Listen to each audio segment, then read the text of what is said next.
तो आज मैं आपको एक अनोखी रहस्यमय कहानी सुनाऊंगा। अगर आप चैनल पर नए हैं तो अभी सब्सक्राइब कर ले तथा कहानी पूरा देखे। अंत में एक अनोखा रहस्य छुपा है। धन्यवाद। तो सुनिए।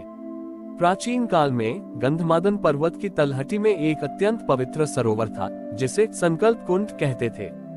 कहा जाता था कि इस कुंड में स्नान करने से व्यक्ति के सभी अधूरे संकल्प पूरे हो जाते थे। उस क्षेत्र में मौनुती नाम की एक साध्वी रहती थी। मौनुती ने अपने जीवन में केवल 2 ही संकल्प लिए थे। पहला, कभी भी झूठ न बोलना, और दूसरा, अपने मन में किसी के प्रति द्वेष न रखना। अपने इन कठोर नियमों के कारण गांव वाले उन्हें बहुत सम्मान देते थे। एक बार एक धूर्त ऋषि उस सरोवर के पास आया। उस ऋषि का नाम था वाकछल। वाकछल चाहता था कि कुंड की शक्ति केवल उसके पास रहे, ताकि वह संसार पर राज कर सके। वाकछल ने मौनुती के आश्रम में प्रवेश किया और उन्हें अपमानित करना शुरू कर दिया। वह बोला, तुम्हारी ये तपस्या ढोंग है। तुम झूठ नहीं बोलती क्योंकि तुम्हें बोलने का अवसर नहीं मिलता, और तुम द्वेष नहीं रखती क्योंकि तुम्हें कभी किसी ने चुनौती नहीं दी। मौनुती ने वाकछल की बातों का कोई उत्तर नहीं दिया, क्योंकि उन्हें अपने संकल्प पर अडिग रहना था। जब वाकछल ने देखा कि मौनुती पर कोई प्रभाव नहीं पड़ रहा है, तो उसने एक भयानक कृत्य किया। उसने अपने मंत्रों की शक्ति से एक विशाल विषैला सर्प उत्पन्न किया और उसे संकल्प कुंड में डाल दिया। कुंड का सारा जल देखते ही देखते नीला और विषैला हो गया। अब देखो, वाकछल हंसा, अब ये कुंड किसी का संकल्प पूरा नहीं करेगा। अब मैं सिद्ध करूंगा कि तुम्हारा सत्य और प्रेम कितना खोखला है। ये देखकर गांव वाले दुखी हो गए और क्रोधित होकर वाकछल को मारने दौड़े। तभी वहां एक साधारण वृद्ध ब्राह्मण प्रकट हुए। वे कोई और नहीं बल्कि स्वयं भगवान विष्णु थे। वृद्ध ब्राह्मण ने गांव वालों को रोका और वाकछल से कहा, ऋषिवर, आपने इस कुंड को विषैला कर दिया। अब बताए, आपकी इच्छा क्या है?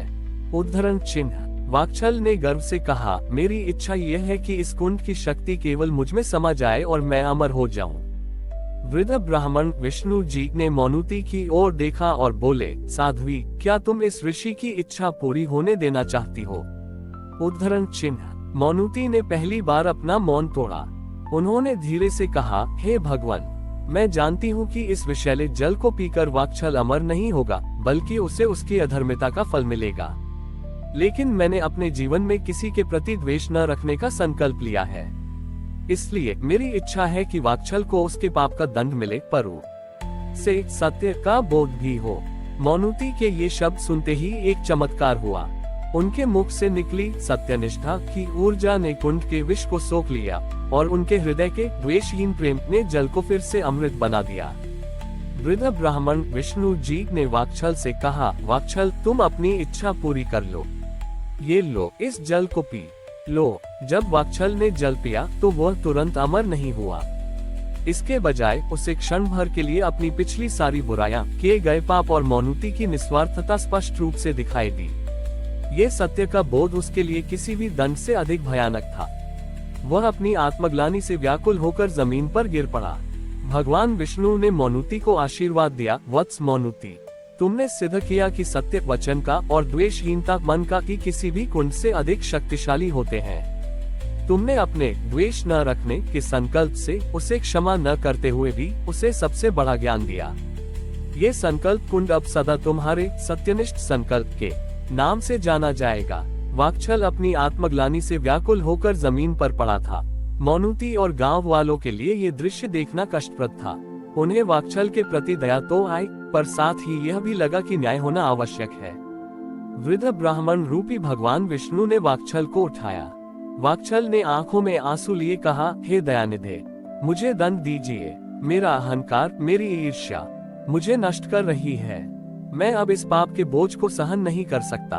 विष्णु जी ने शांत स्वर में कहा, दंड तुम्हारी इच्छा नहीं है वाकछल, प्रायश्चित तुम्हारी मुक्ति है। मौनुती ने तुम्हें जो सत्य का बोध कराया है, वही तुम्हारा पहला और सबसे बड़ा दंड था। विष्णु जी ने मौनुती की ओर देखा और बोले, मौनुती, तुम्हारी शक्ति का रहस्य तुम्हारे संकल्पों की पूर्णता में है। तुमने वाकछल को क्षमा तो किया, पर उसका मार्गदर्शन अभी अधूरा है। मैं तुम्हें एक और कठिन परीक्षा देता हूँ। वाकछल, आज से तुम मौनुती के परीक्षक बनोगे। तुम यहाँ रहोगे और हर दिन मोनुती को झूठ बोलने के लिए प्रेरित करोगे और उनके मन में द्वेष उत्पन्न करने का प्रयास करोगे। यदि मोनुती अपने संकल्पों पर अडिग रही तो ही उन्हें परम मुक्ति मिलेगी, और यदि वे सफल रहीं तो तुम्हें भी उस सत्यनिष्ठ प्रेम का भाग मिल जाएगा जो तुम्हारे सारे पापों को धो देगा। मोनुती ने बिना किसी हिचकिचाहट के मस्तक झुका दिया। उनके चेहरे पर द्वेष नहीं बल्कि करुणा का भाव था, क्योंकि वह समझ चुकी थी कि वाक्छल अब उनका शत्रु नहीं बल्कि उनके संकल्प की अंतिम कसौटी है। वाक्छल, जो अब अपनी अधर्मिता के बोझ से दबा हुआ था, डर और ग्लानि के साथ मोनुती की सेवा में लग गया। प्रारंभ में वाक्छल ने अपनी पुरानी आदतें नहीं छोड़ी। वह मोनुती के बारे में गांव में अफवाहें फैलाता, झूठी कहानियां बनाता ताकि मोनुती को क्रोध आए और वह अपना मौन तोड़कर झूठ बोल लेकिन मोनुती हर बार शांत रहती। जब लोग उनके पास आकर वाक्छल की शिकायत करते तो मोनुती केवल इतना कहती, जो कुछ भी कहा गया है उसे प्रेम से सुनो, पर केवल सत्य को ही अपने हृदय में प्रवेश दो। मोनुती के इस अटल व्यवहार ने वाक्छल को अंदर तक झकझोर दिया। वह महीनों तक उन्हें परेशान करता रहा, पर मोनुती ने कभी न तो झूठ बोला और न ही अपने मन में उसके प्रति क्षण भर का द्वेष आने दिया। 1 वर्ष बाद वाक्छल मोनुती के चरणों में गिर पड़ा। उसके भीतर का सारा द्वेष, सारा छल समाप्त हो चुका था। उसने कहा, साध्वी, मैंने हार मान ली। आपने अपने प्रेम से मुझे जीत लिया। आपकी सत्यनिष्ठा मेरे छल से कहीं अधिक शक्तिशाली है। मेरा प्रायश्चित अब पूरा हुआ। उसी क्षण भगवान विष्णु पुनः प्रकट हुए। उन्होंने कहा, तारांकन मोनुती, तुमने सिद्ध किया कि संकल्पों की शक्ति किसी भी तपस्या से बड़ी होती है। तुमने वाक्छल को दंड नहीं दिया बल्कि उसे प्रेम का आईना दिखाया। यही सबसे बड़ा प्रायश्चित है।